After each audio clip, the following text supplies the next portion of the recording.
దేవునికి స్తోత్రములు. ప్రభు పేరిట ఈ కార్యక్రమం వీక్షిస్తున్నటువంటి ఈ దేవుని జనాంగమా, మీ అందరికీ నా హృదయపూర్వకమైనటువంటి వందనాలు తెలియపరచుకుంటూ ఉన్నాను.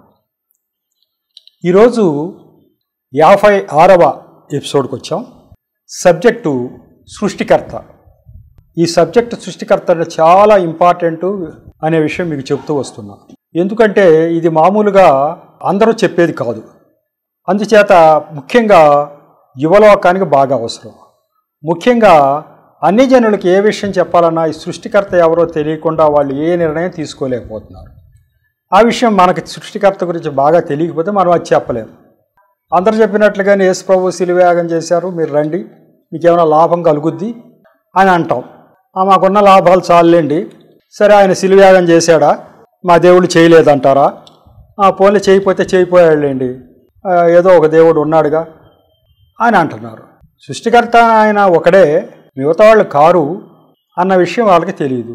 ఆ విషయం మనం ఎక్కించాలి ఏ రకంగా అయినా సరే. అది ఎక్కించిన తర్వాత అసలు ఒట్టి చోట మనం ఉన్నామా అనే విషయం వాళ్ళు గ్రహించాలి. ఏమీ లోని చోట మనం ఉన్నాము అని వాళ్ళు గ్రహిస్తే అప్పుడు అసలు ఏమీ లోని చోట పట్టుకుని మనం ఎందుకు ఉండాలి, ఉన్నాయని వదిలేయాలి అనే ఆలోచన వాళ్ళకు వస్తూ ఉంటుంది. కాబట్టి ఈ సృష్టికర్త అవసరం. ఇప్పుడు ఆయన పరలోకము నరకం చూచినటువంటి సంతోష్ ఆచార్య గురించి చెప్తున్నాం. దానికి ఈ సృష్టికర్తకి సంబంధం ఏంటండి అనవచ్చు. దానికి సృష్టికర్తకి చాలా సంబంధం ఉంది. ఎందుకు అంటే ఆ వ్యక్తి సృష్టికర్త ఆయన యేసు ప్రభు వారు కాదు అనుకున్నటువంటి ఒక వ్యక్తి చనిపోయిన తర్వాత ఎక్కడికి వెళ్ళాడు? ఒక ఆయన దగ్గరికి వెళ్ళాడు. ఈయన యేసు ప్రభు కదా, మన క్రైస్తవులు ఆరాధించే దేవుడు కదా, ఈయనున్నాడేంటి, ఈయనొక్కడే సృష్టికర్త ఏంటి అని అప్పుడు అనుకున్నాడు ఆయన. ఆ విషయం మరి ఇక్కడ తెలిసి ఉంటే ఆలోచించేవాడు కదా. మిగతా ఎవరూ లేరు, మిగతా దేవుళ్ళే లేరు, ఉన్న దేవుడు ఒక ఆయనే, ఈయన సృష్టికర్త, అసలు ఆ సంగతే తెలియదే మాకు అనుకుంటున్నాడు ఆయన. అక్కడికి వెళ్ళిన తర్వాత అనుకోవటం కాదు, కానీ ఇక్కడే అనుకోవాలి మనుషులు. ఆయన సృష్టికర్త యేసు ప్రభు అన్న ఆయన ఊరికినే శిలువయాగం ఒకటే చేయటం అని కాదు. ఈ సృష్టిని అంతా నిర్మించి పాలించి పోషిస్తున్నది ఆయన. శిలువయాగం అనేది ఒక బోనస్ పాయింట్ మనకి. మనం దీన్ని బలు అర్పించి అయి చేసి ఈ చేసి మన పాపాలు కడిగేసుకుంటా ఉన్న సమయంలో మనకే ఒక ఎడిషనల్గా ఆయన దయతలిచి ఒక పని మనకు రావాల్సిన శ్రమను తప్పిస్తాక చేశారు తప్ప ఈ సృష్టిని పెంచి పోషిస్తున్నది ఆయనే. అది కాబట్టి శిలువయాగం చేశాడు కాబట్టి రండి అని కాదు, ఆయన సృష్టికర్త కాబట్టి ఇంకొక ఆయన లేరు కాబట్టి రావాలి, ఇది పాయింట్. అది అప్పుడు గ్రహించాడు ఆయన. ఎప్పుడు ప్రభు దగ్గరికి వెళ్ళిన తర్వాత. ఈ కోట్ల మంది ఇలా వెళ్ళిపోయారుగా, అక్కడికి వెళ్ళిపోయి ప్రభువుని చూసి మిగతా ఎవరు లేరు ఇక్కడ, ఆయనే ఈ యొక్క పరలోకానికి నరకానికి కూడా ఆయనే అధిపతి, ఆయన ఆజ్ఞ ప్రకారం మనం నరకానికి పోతాం లేకపోతే పరలోకానికి పోతాం అని అక్కడ తెలుసుకుంటున్నారు. అయ్యో దాటిపోయింది పని, ఇక మనం ఏం చేయలేకపోతామని పోతా ఉన్నారు. కోట్ల మంది నరకంలో పడిపోతా ఉన్నారు.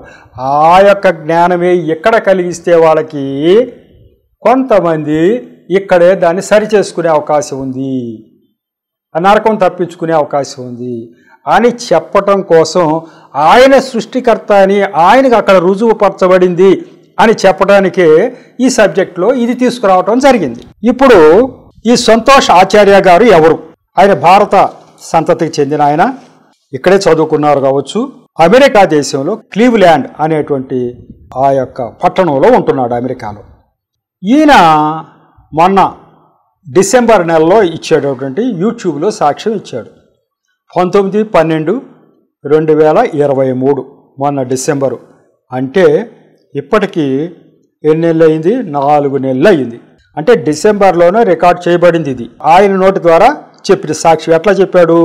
ర్యాండీ కే అనేటువంటి ఒక విలేకరి ఆయన దగ్గరికి వెళ్ళి, అయ్యా మీరు 3 రోజులు ఆ నరకం పరలోకం చూడటం, దేవుడి దగ్గర గడపటం మీరు చెప్తున్నారు కదా, నేను కొన్ని వివరాలు అడుగుతాను, మీరు చెప్పండి అని ఆయన దగ్గర ప్రశ్నల ఆన్సర్ రూపంలో కొన్ని ఆన్సర్లు, ఆయన స్వతగతంగా ఏం చూశాడు ఆయన మొత్తం ఒక 30 అంశాలుగా నేను తీసుకురావటం జరిగింది. ఏమేమి ఆయన చూశాడు, ఏం జరిగింది అక్కడంతా అని. దాని హెడ్డింగ్ ఏమని ఉందంటే, ఒక సద్బ్రాహ్మణుడు పరలోకం వెళ్ళి తిరిగి వచ్చాడు. దాని హెడ్డింగ్. నేను వేదాలు ఎరిగిన బ్రాహ్మణ కుటుంబంలో పుట్టాను ఆయన చెప్తున్నాడు. నేను వేదాలు ఎరిగిన బ్రాహ్మణ కుటుంబంలో పుట్టాను, నాకు ప్యాంక్రియాస్ డ్యామేజ్ అయ్యింది. ప్యాంక్రియాస్ అని మన పొట్టలో ఈ కాలేయం భాగం కింద ప్యాంక్రియాస్ అని ఒక అవయవం ఉంటుంది. అది పాడైపోయింది. నాకు ప్యాంక్రియాస్ పాడైపోయింది. దానికి వైద్యం లేదు. 3 రోజుల తర్వాత చనిపోయారు. దానికి వైద్యం లేదు. ఇదేంటండి బాబు, వైద్యం లేని కూడా ఉంటాయి. ప్యాంక్రియాస్ ప్రాబ్లం వచ్చినప్పుడు కొంతమంది చనిపోతారు. మరి ఆ ప్రాబ్లం ఏమొస్తుందో నాకు తెలియదు.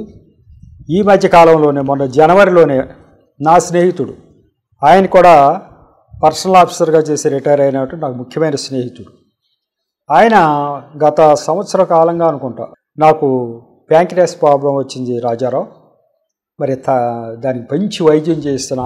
ఆయన చాలామంది డాక్టర్లు తెలుసు కాబట్టి డాక్టర్లు ఆ డాక్టర్లు ఈ డాక్టర్లు వైద్యం చేయిస్తున్నాను. నేను హాస్పిటల్లో ఉన్నా అంటే నేను డిసెంబర్లో చూసి వచ్చాను కూడా, ఒక ప్రేయర్ చేసి వచ్చి ఆయన ప్రభువుని నమ్మిన ఆయన కాకపోయినా. కానీ ఆయన జనవరిలో చనిపోయాడు. ప్యాంక్రియాస్ ప్రాబ్లం అంత డ్యామేజ్, ఒకసారి దాని డ్యామేజ్ అయితే చనిపోతారు అనుకుంటా. ఈయన కూడా అదే చెప్తున్నాడు, దానికి వైద్యం లేదు, నేను 3 రోజుల తర్వాత చనిపోయాను అంటున్నాడు. ఎవరు? సంతోష్ ఆచార్య, నా స్నేహితుడు. అలాగే ఈ మధ్య కాలంలో జనవరిలో చనిపోవడం జరిగింది. అది మేము ముందుకు తెస్తున్నాం. ఇదేంటండి ప్యాంక్రియాస్ ప్రాబ్లం వచ్చి చచ్చిపోతారంటే చచ్చిపోతారు కూడా, చచ్చిపోవడం జరిగింది కూడా. ఈయన కూడా అదే చెప్తున్నాడు. ఇప్పుడు ఏం చెప్తున్నాడో చూద్దాం. మేము వేద పండితులం, సంస్కృతం మా భాష, ప్రజలందరూ మా కాళ్ళు కడిగి ఆ నీళ్లు తాగుతారు. ఇది ఆయన చెప్తున్నాడు. మేము భారతదేశంలో ఉన్నాం, మరి ఏ ఊరో దాంట్లో చెప్పలేదు, కానీ వేద పండితులం మేము, మాకు సంస్కృతం మాకు బాగా వచ్చు, మాకు ఇక్కడ ప్రజలందరూ కూడా మా కాళ్ళు కడిగి ఆ నీళ్లు తాగుతారు అన్నాడు. నేను ఇంజనీరింగ్ చదివాను, జర్మనీ దేశానికి ట్రైనింగ్కి వెళ్ళాను, అక్కడ నుంచి కెనడా వెళ్ళి తర్వాత యుఎస్ఏ రావడం జరిగింది. జర్మనీ భాషకు సంస్కృతికి సంకర సంబంధం ఉంది. ఇక్కడ వరకే చెప్పుకుందాం. ఈయన మంచి వేద పండితుడు. పరవస్తు సూర్యనారాయణ గారు అనే సాక్ష్యం మేము ముందుకు రాబోయే ఎపిసోడ్స్లో తీసుకొస్తాం. ఆయన కూడా సాక్ష్యం ఇదే. వాళ్ళంతా వేద పండితులు, ప్రజలందరూ కాళ్ళు కడిగి ఆ నీళ్లు తాగుతారు. ఆయన కూడా అదే చెప్పాడు సాక్ష్యంలో. మేము వేద పండితులు, మాకింత కొన్ని 5,000 కుటుంబాలు 6,000 కుటుంబాలు ఉంటాయి. ఆ ప్రజలందరూ కూడా మా కాళ్ళు కడిగి ఆ నీళ్లు తలమే పోసుకుని అది తాగుతూ ఉంటారు, మమ్మల్ని అంత పవిత్రంగా చూస్తూ ఉంటారు. మాకు లోపల అది చూస్తుంటే గిలిగా ఉండేది నాకు. అంటే మాకేమి దైవత్వం ఉందని మా కాళ్ళు కడిగి నీళ్లు మీరు తాగుతున్నారు, మేమైనా దేవుళ్ళమా ఏంటి అనుకునేవాడిని లోపల. కానీ బయటకు అనకూడదు కాబట్టి అలా అంటూ ఉండేవాడిని. మరి ఆ రోజుల్లో దేవుడు నన్ను ఆకర్షించాడు, రహస్యంగా బైబిల్ చదివాను, అసలు దేవుడు ఈయన అని గ్రహించాను. సంస్కృతంలో ఉన్నటువంటి వేదాల్లో అన్ని చదివితే దాంట్లో నిజదేవుడైన యేసు ప్రభు గురు యొక్క ముద్ర మా వేదాల్లో కూడా దొరికింది. మా వేదాల్లో కొన్ని శ్లోకాలు ఉండే, ఆ శ్లోకాలకు అర్థం ఇదివరకు తెలియలేదు. ఇప్పుడు తెలిసింది ఏంటంటే అసలు దేవుడు బైబిల్ గ్రంథంలో ఉన్న దేవుడే, ఆయన గురించే ఈ శ్లోకాలని నాకు తెలిసింది. ఆ రకంగా నేను ప్రభు వైపు చూచా. ఆయన పరవశ సూర్యనారాయణ గారు చెప్పిన దాంట్లో ఈ పదాలు ఉన్నాయి. వెళ్తే మా యొక్క కుటుంబం అంతా వ్యతిరేకించి నన్ను కొట్టారు, తిట్టారు, నానా హింసలు పెట్టారు, అట్లా జరిగింది ఎట్లా జరిగింది. అయినా నేను ప్రభు పాదాలు వదలలేదు, ఎట్లా చేశాను అట్లా అది ఒక సాక్ష్యం. ఆ బ్రాహ్మణ కుటుంబం నుంచి వచ్చినాడు. అట్లా ఈయనది కూడా ఈ యొక్క సంతోష్ ఆచార్య గారితో అటువంటి కుటుంబం అనమాట. అంత ప్రజలందరూ వాళ్ళు కాళ్ళు కడుగుతూ ఉంటారు. ఈయన ఇంజనీరింగ్ చదివాడు, ట్రైనింగ్ కోసం కెనడా వెళ్ళాడట. అక్కడి నుంచి అమెరికా వెళ్ళాడు. అమెరికాలో మరి ఆ ఉద్యోగం అక్కడ సెటిల్ అయిపోయాడు. జర్మనీ దేశానికి ట్రైనింగ్కి వెళ్ళాడు కదా, జర్మనీ, కెనడా, అమెరికా. ఈ జర్మనీ దేశంలో ఉన్నటువంటి ఆ జర్మనీ భాష చూస్తే అది సంస్కృతం లాగానే ఉందంట. ఇది విడ్డూరంగా లేదు. జర్మనీ దేశంలో మన సంస్కృతం భాష ఎందుకు ఉంది అంటే భాషలన్నీ కూడా సృష్టించింది దేవుడే. ఇప్పుడు బాబేలు గురపురం కడుతుండగా ఒక్క భాష ఉన్నదాన్ని తారుమారు చేసేసాడు అందరికీ. అప్పట్లో ఆ యొక్క ఒక రకమైన భాష ఉన్నవాళ్ళు అటు భారతదేశానికి వచ్చి ఉండొచ్చు, ఆ జర్మనీ కూడా ఆ భాష మాట్లాడేటువంటి మనుషులు కొంతమంది అటుపోయి ఉండొచ్చు. కాబట్టి జర్మనీ భాష సంస్కృతం భాష ఒక రకంగానే ఉన్నాయని ఆయన చెప్తున్నాడు. మనకేం తెలుసు, మనకు సంస్కృతమే తెలియదు.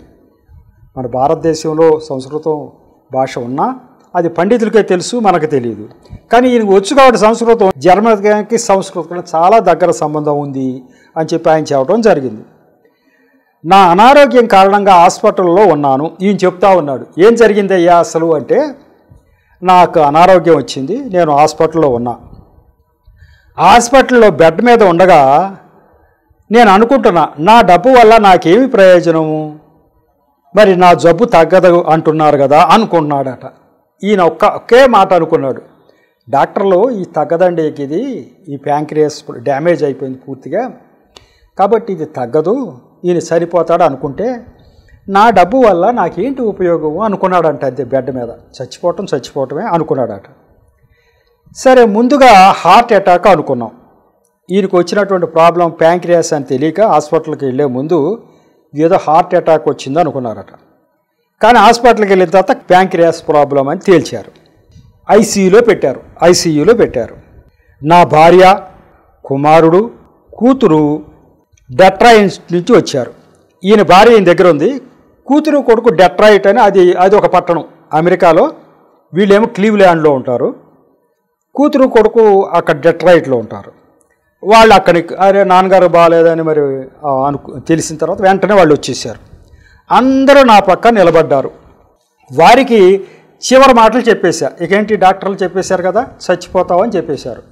వారికి చివరి మాటలు చెప్పేశాను. అందరూ మాయమైనట్లు అనిపించింది. చివరి మాటలు చెప్పేశాడు. ఏమని, ఇక నాన్న నేను చచ్చిపోతున్నాను, ఇక మీరు జాగ్రత్తగా ఉండండి ఏదో చెప్పుంటాడు. ఇక అందరూ మాయమైపోయినట్లు, అంటే ఈయన స్పృహ లేదు, అందరూ మాయమైపోయినట్లే తెలుస్తుంది. అయినా ఆ యొక్క సెన్స్ లోపల ఏం తెలుస్తుందట, ఏదో అడుగుల శబ్దం, నర్స్ కావచ్చు వినపడింది. నర్సులు అటు ఇటు వెళ్తున్న అడుగులు ఉంటాయి, అది వినపడుతుందట. కోడ్ బ్లూ అని శబ్దం వస్తుందట. కోడ్ బ్లూ అని ఆ కంప్యూటర్లో చూపిస్తాయి, కోడ్ బ్లూ అంటే చచ్చిపోతాడు అని. ఆ కోడ్ బ్లూ అనే శబ్దం వస్తుంది. వాళ్ళ మాటలు ఈయనకి వినపడుతుంది లోపల అంతర్లీనంగా. స్పృహలో లేడు. డాక్టర్లు చనిపోయాడు అంటూ నాకు వినపడింది. డాక్టర్లు ఆయన చనిపోయాడు అన్నారు. ఆ మాటలు కూడా లోపలికి వినపడుతున్నాయి. ఎవరికి? ఈయనకి అంతర్లీనంగా. అంతవరకు తెలిసి ఈయనకి 3 రోజుల తర్వాత స్పృహలోకి వచ్చాను. ఈయనకి ఆ తర్వాత 3 రోజులు ఏం జరిగిందో ఇక్కడ విషయం ఆయనకి ఏం లేదు. చచ్చిపోయాడు. 3 రోజుల తర్వాత స్పృహ వచ్చింది. అక్కడ వారు ఏమంటున్నారట, మీరు కోమా కండిషన్లోకి వచ్చి వెళ్ళిపోయారండి, గత 3 రోజులుగా మీరు స్పృహలో లేరు, కోమాలో ఉన్నారు, సర్జరీ చేశామని చెప్పారు, పెద్ద ఆపరేషన్ చేశాం అన్నారు. అప్పుడు నాకు గుర్తొస్తుంది, ఈయన గుర్తొస్తుంది అట. ఇంకా ఆ రోజు నర్సు శబ్దం, కాళ్ళ శబ్దం వినపడటం, కోడ్ బ్లూ అనే శబ్దం, డాక్టర్ చచ్చిపోయాడు అనుకోవటం. ఆ తర్వాత కూడా కొన్ని శబ్దాలు గుర్తొస్తున్నాయి. ఏంటి శబ్దం అంటే, అప్పుడు నాకు గుర్తొస్తుంది, నా లంగ్స్ అన్నీ రక్తంతో నిండిపోయినాయి, అంటే నా ఊపిరితిత్తులన్నీ రక్తంతో నిండిపోయినాయి. ఆ రక్తం అంతా తీసేశారు డాక్టర్లు. మొత్తం చీకటి అయిపోయింది. నేను అన్నీ గ్రహించగలిగే స్థితిలోనే ఉన్నాను. నేను చనిపోయాను, కానీ ఇది అంతం కాదని నాకు తెలుస్తుంది. 2 రకాలుగా ఉంది ఆయనకి. నేను చచ్చిపోయానా అనుకుంటున్నాను, కానీ ఏదో అన్నీ మళ్ళీ వినపడుతున్నాయి. చచ్చిపోయాను అనుకుంటున్నాను, మళ్ళీ వినపడుతున్నాయి. ఇది అంతం కాదన్నమాట. అంటే ఈయనకి తెలుస్తున్నది ఏంటంటే, ఇక్కడ బాడీ ఉంది, ఆత్మ ఇంకో చోటుకి వెళ్ళిపోయిందని. ఆత్మ ఎక్కడుంది? దేవుడి దగ్గరికి వెళ్ళిపోయింది. ఇక ఆ కథ చెప్తున్నాడు. ఇక్కడ ఈయన ఏ రాజునైతే చచ్చిపోయాడు అన్నారో, బెడ్ మీద కోమాలోకి వెళ్ళిపోయాడు. అప్పుడు ఏం జరిగిందంట, ఒక లైట్ కనిపించింది. అది నన్ను పిలుస్తున్నట్లు పిలిచింది. రా అన్నట్టుగా ఒక లైటు, పెద్ద దివ్యమైన కాంతి వచ్చి రమ్మంది. నాకు నా డెడ్ బాడీ అందరూ కనిపిస్తున్నారు. రా అంటే ఈయన ఆత్మ వెళ్ళిపోతుందట. ఈ ఆత్మకి వెనక డెడ్ బాడీ కనపడుతుంది. ఆయన శరీరం ఇక్కడే ఉంది, ఆ ఆత్మకి అది కనపడుతుంది. నా డెడ్ బాడీ, ఇక్కడున్న మనుషులు నాకు కనపడుతున్నారు. వేరే ప్రపంచంలోకి వెళ్ళిపోయాను. ఆ లైట్ ఎక్కడికి తీసుకెళ్ళిపోయింది? వేరే ప్రపంచంలో. చాలా తీవ్రమైన కాంతిని నేను వెంబడించాను. ఆ కాంతి ఎంత తీవ్రమైందంటే, అది రా అన్నట్టు పిలుస్తుంది, దాని వెంట నేను వెళ్ళిపోతా ఉన్నా. ఆ వెలుగు నన్ను ఒక సొరంగ మార్గంలో తీసుకెళ్ళిపోయింది. ఒక పెద్ద సొరంగ మార్గంలో ఆ వెలుగు తీసుకుంటూ వెళ్ళిపోయిందట. ఒక పెద్ద కాంపౌండ్లో ఆపింది. ఒక పెద్ద కాంపౌండ్ లాగా ఉంది, అక్కడ తీసుకెళ్ళి ఆపింది. నేను దైవికమైన వెలుగుతో నింపబడిపోయాను. అక్కడ ఈయనకి ఒక వెలుగు దేవుడు కలగజేశాడు. వెలుగుతో నింపబడిపోయి నా చూపు అన్లిమిటెడ్ అయిపోయింది. ఇక అక్కడ ఈ ఆత్మకి ఒక చూపు ఇచ్చాడు దేవుడు. అది ఎక్కడికంటే అక్కడికి వెళ్ళి చూసేస్తుందంట. ఎంత దూరమైనా వెళ్ళిపోతుందంట. ఆత్మకి ఆ దృష్టి ఇచ్చేశాడు దేవుడు. అన్లిమిటెడ్, ఎక్కడికైనా అక్కడికి వెళ్ళిపోతుందంట ఆ చూపు. కాబట్టి చుట్టూ పరిశీలించా.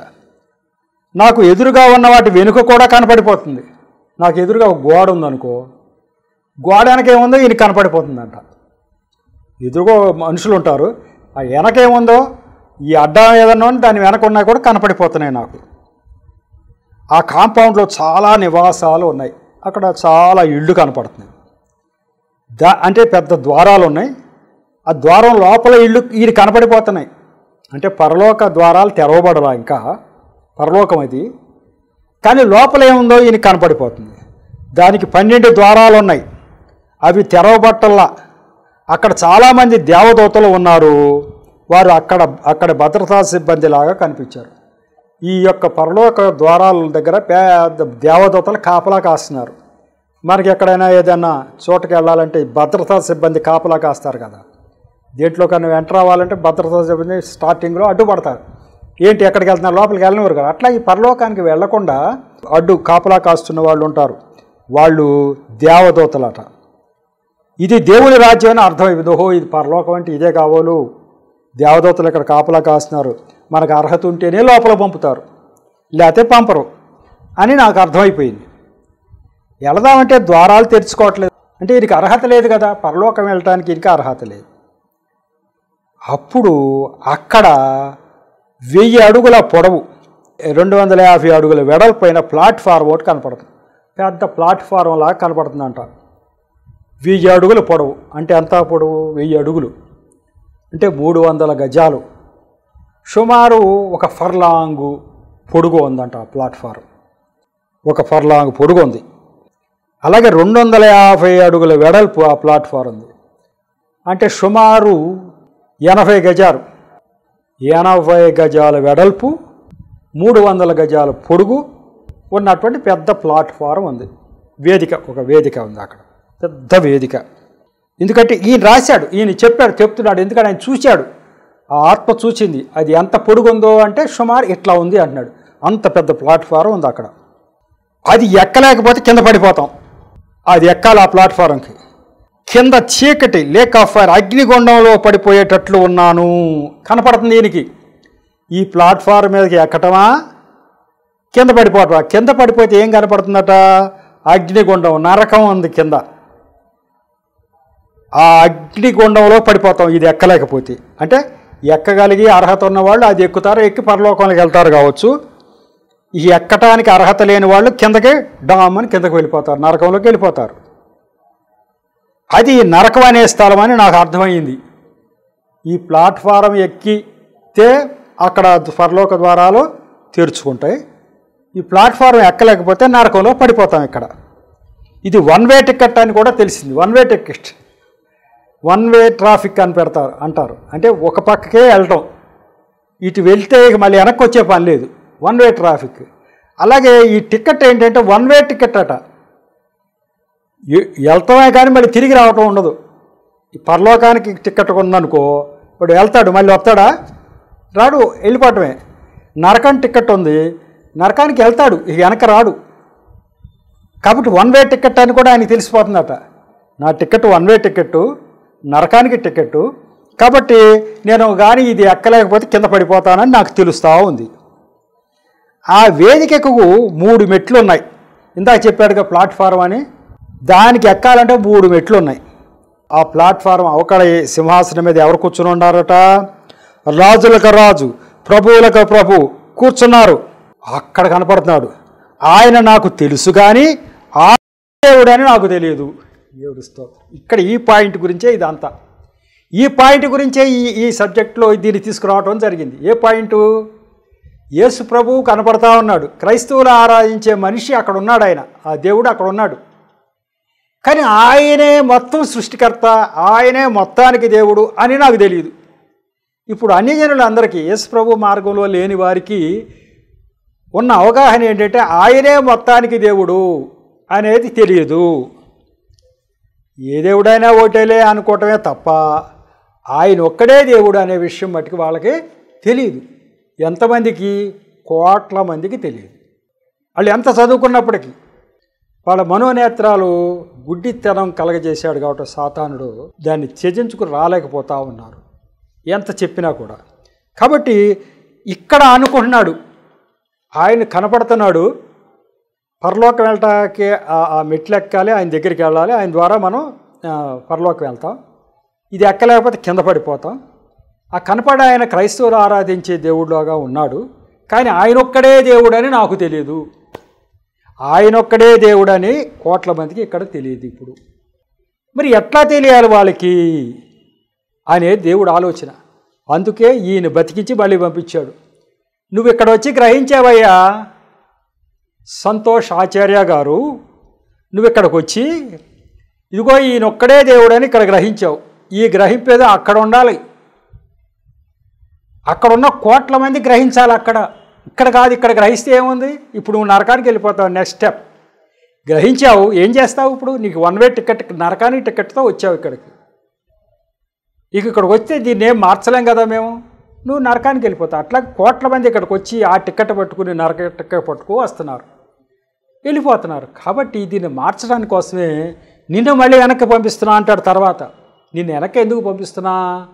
ఇదిగో ఈయనే దేవుడని ఇప్పుడే తెలిసింది అన్నవే అక్కడ తెలియాలి జనాలకి, నువ్వు చెప్పాలి జనాలకి అంటున్నాడట.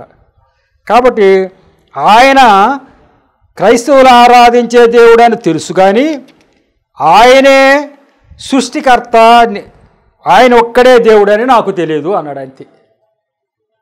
భూమి మీద ఉన్నంతకాలం కూడా ఆయనే సృష్టికర్త, ఆయన ఒక్కడే దేవుడు అనే విషయం నాకు తెలియదు అన్నాడు.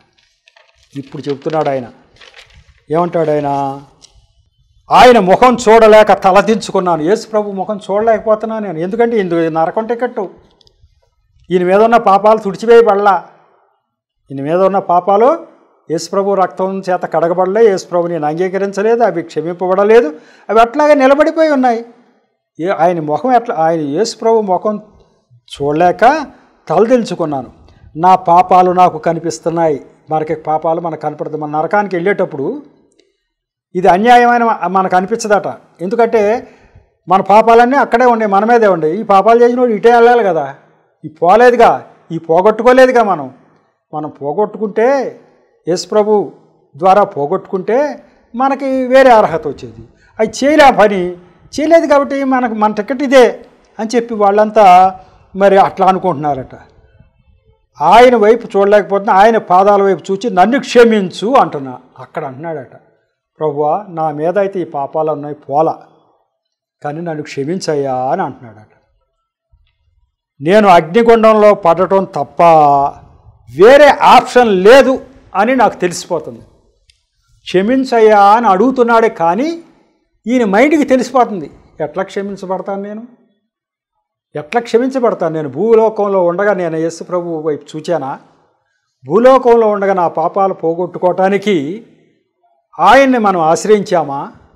లేదు. ఆయన క్షమించు అని అడుగుతున్నాం, కానీ ఇది జరిగే పని కాదు. ఈ అగ్నిగుండంలో పడిపోవటం తప్ప వేరే ఆప్షన్ లేదు. ఆప్షన్ అంటే అవకాశం, అదొక అవకాశం లేదు, వేరే అవకాశం లేదు. దాంట్లో పడిపోవటం ఒకటే నాకు మార్గం, వేరే మార్గం లేదు ఇక అనుకుంటున్నాడు. ఊరికినే అయ్యా క్షమించు అంటున్నా, కానీ అది జరిగే పని కాదు. ఈ నరకంలో పడిపోవటం నాకు తప్పదు అనుకుంటున్నాడట. అప్పుడు ప్రభు నాతో మాట్లాడుచున్నారు. అప్పుడు దేవుడు మాట్లాడుతూ ఉన్నాడట. ఏమంటున్నాడు? అధికారం, కృప, వాత్సల్యం, ప్రేమ, దయ కలిగిన మాటలు మాట్లాడుతున్నాడు. ఆయన నోట్లోంచి మాటలు వస్తుంటాయట, అధికారంగా వస్తున్నాయి. ఆయన సృష్టికర్త నుంచి వచ్చే మాటలు ఎలా ఉంటాయి? అధికారంతో. నాకేం చెప్పాడు? నా యొక్క దర్శనంలో ఏం చెప్పాడు? మీరు ఎవరి మీద ప్రమాణం, రాత్రి పూట దర్శనంలో నాకు చూపించింది ఏంటి? మీరు ఎవరి మీద ప్రమాణం చేస్తారు? భూమి ఆకాశాలు సృష్టించింది నేను, దేని మీద మీరు ప్రమాణం చేయటానికి మీకు అర్హత లేదు అన్నాడు. ఆ మాటలు నాకు వినపడి మన యొక్క దర్శనంలో దేవుడు అటువంటి అధికారం గల మాటలు మాట్లాడతాడు. అధికారం, కృప, వాత్సల్యం, ప్రేమ, దయ కలిగిన మాటలు ఆయన నోట్లోంచి వస్తూ ఉన్నాయి. ఏం చేస్తున్నావు అన్నాడట. ఏంటి, ఈయన సందిగ్ధంలో పడ్డాడు కదా, ఇక నాకు తప్పదు, నేను పడిపోవటం తప్ప మార్గం లేదు, అగ్నిగుండంలోకి వెళ్ళటం తప్ప అనుకుంటున్నాడు కదా. ఏంటి ఆలోచిస్తున్నావు అంటాం కదా ఎవడైనా కాడ. అలాగే దేవుడు అన్నాడు, ఏం చేస్తున్నావు? నిన్ను భూమి మీదకు పంపుచున్నాను అన్నాడు. నిన్ను భూమి మీద ఈయనకి ఆశ్చర్యం, మళ్ళీ భూమి మీదకి వెళ్ళే అవకాశం ఉందా? 1 వే టికెట్తో అక్కడికి వెళ్ళి ఇక మళ్ళీ వెనక్కి వచ్చేది ఉందా? లేదు. కానీ అన్నాడు, నువ్వు ఆలోచిస్తున్నావుగా, నిన్ను భూమి మీదకు పంపిస్తున్నాను, నీ భార్యా బిడ్డలను బాగా ప్రేమించు అన్నాడు. మహాకటాక్షం ఆయనలో కనిపించింది. ఆయన అన్నాడు, నువ్వు ఆలోచించుకుంటున్నావు కదా, అంటే నేను నిన్ను క్షమించానయ్యా, ఈసారికి నిన్ను భూలోకాన్ని పంపిస్తాను, నీ భార్యా బిడ్డలను బాగా ప్రేమించు అన్నాడు. దేవుడికి ఇష్టమైన పనులు ఏంటో చెప్పనా? ప్రేమతో నిండిపోవాలి. మనం అందరినీ ప్రేమించాలి. ఒక్కొక్కళ్ళు ఉంటారు, ఆయన భార్య ఆయన పిల్లలు మాత్రం ప్రేమిస్తారు, అంతవరకే. కానీ అట్లా కాదు, ప్రేమతో నిండిపోవాలి. నీ భార్యని, నీ పిల్లల్ని ప్రేమించాలి, పక్కవారిని ప్రేమించాలి, పశువులు పక్షులు అన్నీ, ప్రకృతిలో ఉన్న ప్రతి దాన్ని ప్రేమించాలి, ప్రేమతో నిండిపోవాలి. అది దేవుడికి ఇష్టం. ఈ ప్రేమ లేనివాడు ఎంత ఉన్నా ఏం సుఖం లేదు, దేవుడికి నచ్చడు. దేవుడికి నచ్చాలి మనం. దేవుడికి నచ్చేవాళ్ళు కొంతమంది ఉంటారు. ఇట్లా ప్రేమతో నిండిపోయిన వారు, ఆ ప్రేమ అలా చేయవయ్యా అని చెప్పాడట. ఆయన ఎడమ వైపు నుంచి ఒక ఇరుకైన ద్వారం కనిపించింది. ఆయన కూర్చున్నాడుగా, రాజులకు రాజు ఫలానా చోట కూర్చున్నాడు అని చెప్పాడు కదా. ఆయన ఎడమ వైపు నుంచి ఇరుకైన ద్వారం కనిపించింది. ఆ చిన్న దారిలో నుండి మాత్రమే పరలోకంలోకి ప్రవేశింపవచ్చును. ఆయన పక్కన ఎడమవైపున ఒక చిన్న ద్వారం ఉందట. ఆ దాంట్లోంచి మాత్రమే పరలోకానికి ప్రవేశించు, కానీ దూతలను దాటి వెళ్ళలేను. ఆ స్వరాన్ని బట్టి నేను భూమి మీదకి వెళతానని తెలిసింది. సరే, ఇప్పుడు ఇంకేముంది? అక్కడ ఆయన పక్కన పరలోకం వెళ్ళేటువంటి ఇరుకైన మార్గం ఉంది, అక్కడ దూతలు ఉన్నారు. కానీ ఇప్పుడేమైంది? దేవుడు చెప్పేశాడు, ఇది నేను వెనక భూమి మీద పంపించేస్తా అన్నాడు కదా. ఇక కాబట్టి నేను ఆ పరలోకం వైపుకి వెళ్ళే పని లేదు, ఈ నరకానికి కూడా వెళ్ళే పని లేదు కదా, భూమి మీదకి వెళ్ళిపోతానని తెలిసింది. ఇక అప్పుడు నేను భూమి మీదకి వెళ్ళిన తర్వాత ఏ చర్చికి, ఏ డినామినేషన్కి వెళ్ళాలి, ఏ దేవాలయం, ఏ మసీదు అని అడిగా. అయ్యా, నేను మీ బిడ్డగా ఎక్కడికి వెళ్ళాలి? చర్చికి వెళ్ళాలా? చర్చి అయితే ఏ చర్చిలు బోళ్ళని ఉంటాయి కదా, ఆర్సీఎం అని, అదని ఇదని, లోతరన్ బోళ్ళని ఉంటాయి, బ్యాప్టిస్టు ఉంటాయి. అన్ని జనులకి ఇవన్నీ తెలియవు కాదు. ఏ చర్చికి వెళ్ళాలో, ఏ చర్చికి వెళ్తే సరైందో వాళ్ళకి తెలియవు కదా. ఏ చర్చికి వెళ్ళాలి, లేకపోతే ఆయన మసీదులకు వెళ్ళాలా, లేకపోతే గుళ్ళకి వెళ్ళాలా ఏంటి అడుగుతున్నాడు. ఆయన నోటి ద్వారా విందాను, జవాబు అయితే ఆయన ఇవ్వట్ల. ఎందుకంటే ఇవన్నీ ఆలోచించాలి. నువ్వు దేవుడు కావాలని కోరుకోవాలి, కానీ ఇది పెద్ద సమస్య ఏం కాదు. కాబట్టి ఫలానా చర్చికి వెళ్ళు అంటాక ఆయనకి ఇష్టం లేదు. ఎందుకంటే ఏ చర్చిలో అయినా మంచివాళ్ళు ఉంటున్నారు, చెడ్డోళ్ళు ఉంటారు. ఏ డినామినేషన్లో అయినా మంచివాళ్ళు ఉంటారు, చెడ్డోళ్ళు ఉంటారు. అంతే కదా. నిజాయితీగా ఉండేవాళ్ళు అన్ని చర్చిల్లో ఉండరు కదా. ఈ చర్చి వాళ్ళు నిజాయితీగా ఉండరు, ఫలానా చర్చి వాళ్ళు నిజాయితీగా ఉంటారు అంటాకి లేదుగా. మిక్స్డ్ డినామినేషన్ పేరు. కొంతమంది అంటారు ఇదిగో మా డినామినేషన్ కరెక్ట్, మా డినామినేషన్ కరెక్ట్. ఏ డినామినేషన్ కరెక్టు? నువ్వు సరిగ్గా ఉంటే అది కరెక్ట్, నీ బుద్ధి సరిగ్గా ఉంటే కరెక్ట్, డినామినేషన్ పేరు కాదు. కాబట్టి దేవుడి దగ్గర నుంచి జవాబు రాలేదు, మౌనంగా ఉన్నారట. ఒకే మాట వచ్చింది, ఒక్క మాట వచ్చిందంట. ఆలోచించి, అవేమీ ముఖ్యం కాదు అన్నాడు. డినామినేషన్ అని, ఆ చర్చ్ అని, ఈ చర్చ్ అని, అది కాదు నాకు ముఖ్యం అన్నాడు దేవుడు. మతం లేకుండా వెళ్ళలేమంటారు కదా అన్నాడంట ఈయన. మరి అప్పుడు అన్నాడంట, నాకు కావాల్సింది యథార్థతయే, నాది సరి అయిన మార్గం మాత్రమే కానీ మతం కాదు, నన్ను ప్రేమించి ఇతరులను కూడా ప్రేమ కనపరచాలి అన్నాడంట. ఇది 16వ అంశం. ఇప్పుడు ఎపిసోడ్ టైం అయిపోతా ఉంది. 16వ అంశంతో దీన్ని ముగింపిస్తున్నా. దేవుడికి కావాల్సింది ఏమన్నాడట? దేవుడికి కావాల్సింది నాది మతం కాదయ్యా, ఇది నాది మార్గం, ఒకటే మార్గం. ఏం మతం ఏంటి? ఇదొక మతం, ఇంకో మతం, మతాలు అసలు సంబంధమే లేదు. సరి అయిన మార్గమే నాది. కాబట్టి మతం అనేది సంబంధం లేదు. నాకు కావాల్సింది యథార్థత. అబ్బాయి, ఇది సంగతి.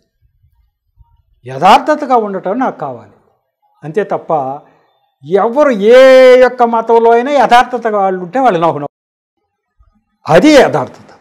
క్రైస్తవులు ఒక్కడే నచ్చటం కూడా కాదు యథార్థత. నీ క్రైస్తవుడు ఉన్నావు, యథార్థత లేదు, నువ్వు నచ్చవు నాకు, అంతే.